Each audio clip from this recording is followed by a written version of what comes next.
Right, okay, so we're going to look at a particular question for our ST3B on body, soul, and personal identity. The question is, neither theories about resurrection nor theories about reincarnation justify the existence of a soul. How far do you agree? So this is a question that's come up on kind of a previous exam paper. I think it's quite a difficult question because there's quite a lot to it. So you've got obviously the focus on resurrection and reincarnation and the soul. So you've kind of got a three-pronged attack. So it's actually quite difficult to necessarily have a clear understanding of how to structure this.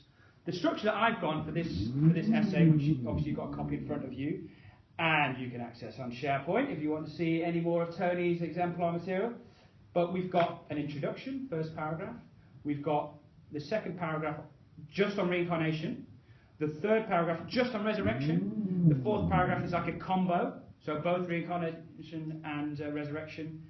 And then we've got a conclusion. So, as you know, for the 20 marker, you would get 18 minutes to write this in the exam.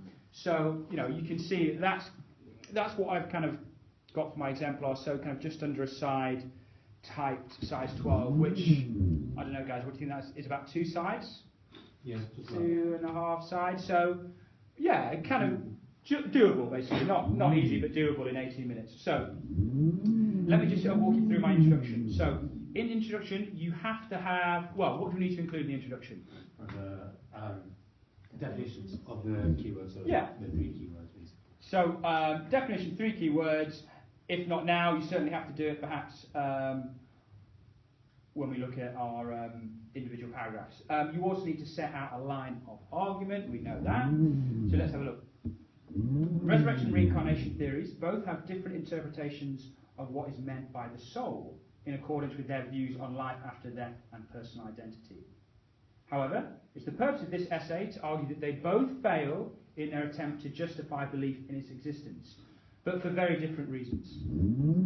So, what I've tried to do is say that, well, we can't give one definition of the soul because it depends on which theory you're coming from, right? Because resurrection interpretation of the soul is going to be different to reincarnation's understanding of the soul.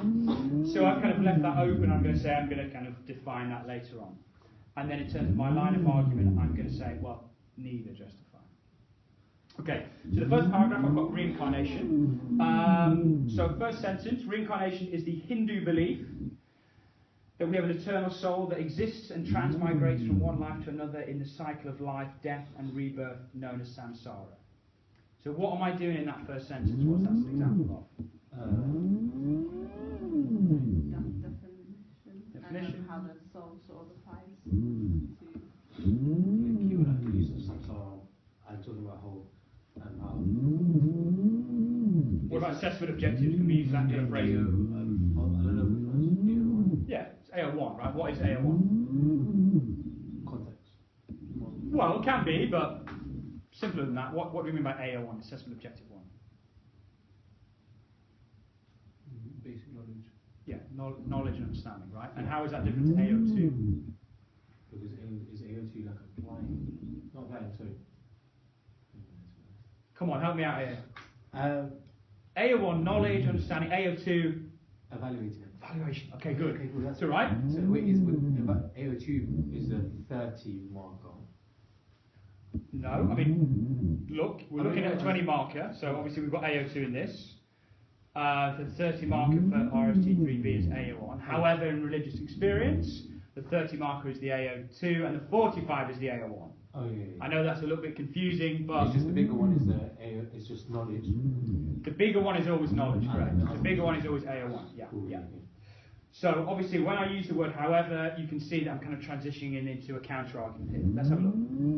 However, although there are instances of people reporting of knowledge of past lives, there seems to be very little empirical evidence to justify this belief that our souls move from one life to another. What am I doing in that sentence? You're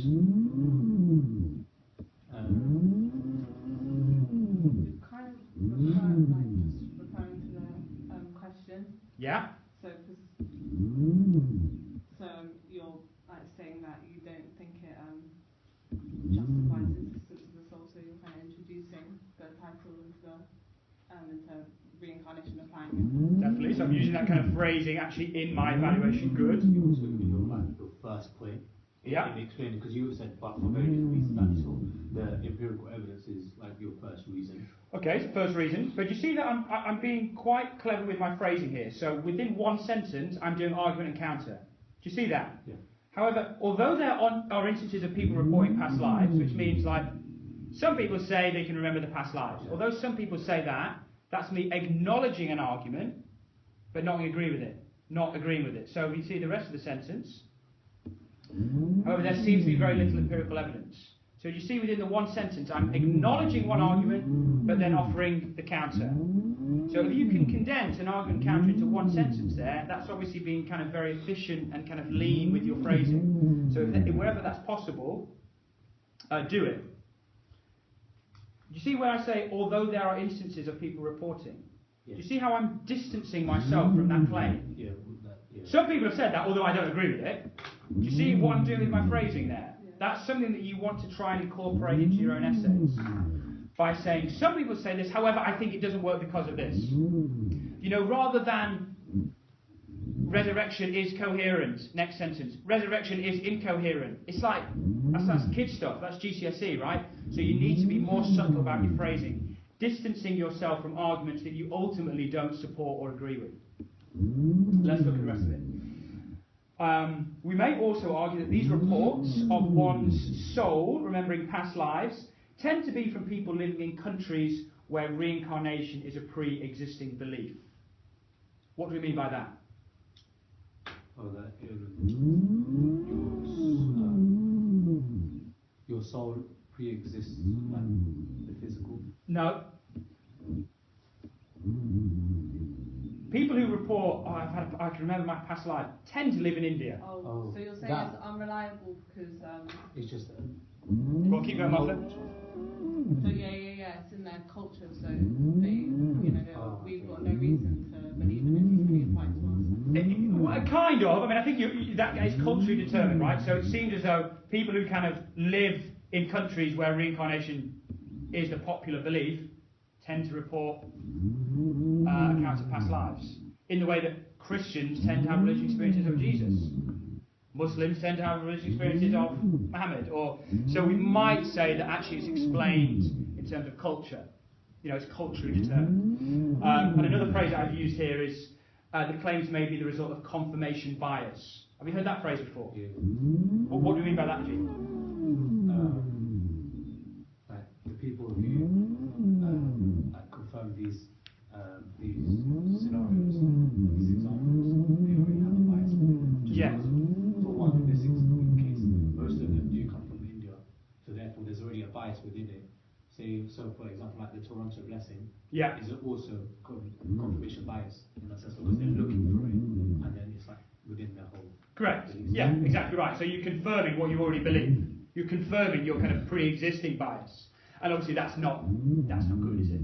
And what about this or wish fulfillment? Have we heard that phrase before? Yeah. Yeah. So what does it mean, Martha? Wish fulfillment? I'm not pretty sure, but is that when you want something to be true, so it's more likely for you to is it Dawkins? Good. It's if you believe in a soul, it's just for people who wish there's a life after death. Correct, yeah. Rather than there necessarily actually being one. Yeah. So wish fulfillment is perhaps our longing, our desire for the soul is the reason that we think it exists. Why would we long for a soul? Because some people are scared of death and like what happens afterwards, so they want that confirmation basically to say, after death, somewhere. And Heaven or hell. purpose. Yeah, they want purpose, they want meaning, they want to kind of console or remedy or perhaps dissolve their death anxiety. You know the wish fulfillment, could you link that to like, the world dervishes? Yeah. Because they're actively seeking. You mean the kind of self-inducing? Yeah. I think it's connected, yeah. Yeah, definitely. Okay, next paragraph. So this is just resurrection. I've gone for Christian resurrection. Technically, you could use John Hick's replica theory. Why is that technically a resurrection type theory? Because Come back. Good. You come back to life in a new body. Well, in body and soul, yeah. Yeah. And that's kind of what resurrection says as well. You're brought back to life in body and soul. So you can see that you can technically use John Hick in here as well. So let's have a look. Resurrection is a Christian belief that the body and soul are inseparable and that we are brought back to life in body and soul in the afterlife by God. What do we mean by inseparable there? Oh, you can't separate body and soul. They're like one. Yeah, good. They're one. They can't be separated. So that's my kind of AO1 bit there. However, obviously, as soon as you see however, you know we're kind of verging into the AO2 bit.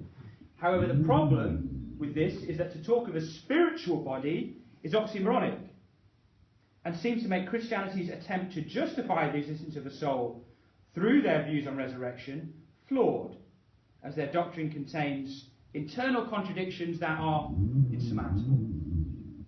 Now, there's perhaps quite a lot of new vocabulary there. Let me break some of it up. We said that the spiritual body is oxymoronic. What do we mean by that, Najib? It contradicts itself, so it's like opposites. Yeah, I mean, a body is typically something physical. Therefore, how can you have a spiritual body? Therefore, if their theory of resurrection doesn't make any sense, it can't be used to justify the soul. That's what I'm saying. Yeah. So if, as I've said, there's internal contradictions, so there's problems within the theory itself, the theory can't be used as a kind of, as a foundation to justify the existence of the soul. A few kind of key words in there that you may not typically use. Insurmountable. Do you know what that means? No. How was it now? Yeah, okay. It sounds. I've heard it before. Always like it can't account to. Can't be overcome, really. Okay. Yeah, can't be overcome. That's really what insurmountable means. As I said before, don't say big words for the sake of sounding smart, but I think it's nice to vary your vocabulary, and equally it's nice to learn new vocabulary. Some people look at me like in a threatening way when I say a word that they don't know. Like, you're not allowed to learn new words. Okay? So it's variety as much as it is, trying to sound smart or trying to sound sophisticated. Okay, next paragraph. So this is my combo paragraph. So we're looking at resurrection and reincarnation at the same time. 3 billion people around the world believe in resurrection or reincarnation, and by proxy believe in a soul, which gives a certain weight to the claim that these theories can justify the existence of the soul. What am I saying there? So it's an AO1 point. What am I saying? Martha? So I'm saying 3 billion people believe in either one of those theories. That's quite a lot of people. It's quite a lot of people. If they're automatically believing in a soul with resurrection and reincarnation, then it must exist in that belief. So the amount of people. Yeah. Make it reliable.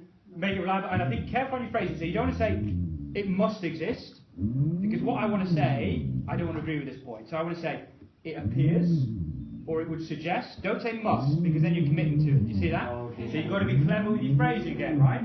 So what have I said? Which gives a certain weight. You see how I've qualified it there? Yeah. I'm not saying it definitely shows there's a soul, right? Because I wouldn't.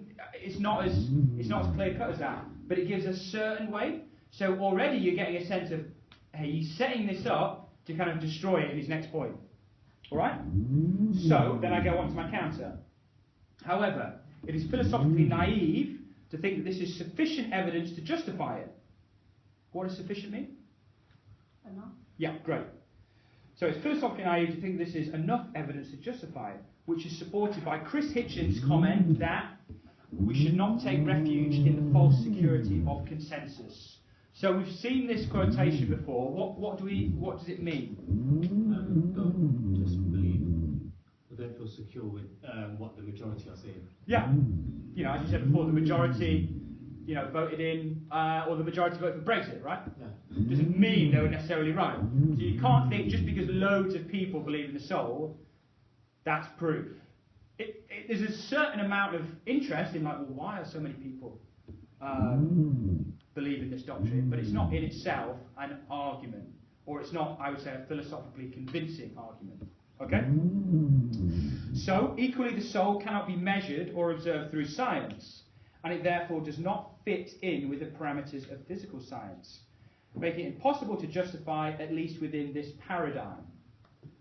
What am I saying there? What's the point I'm saying there?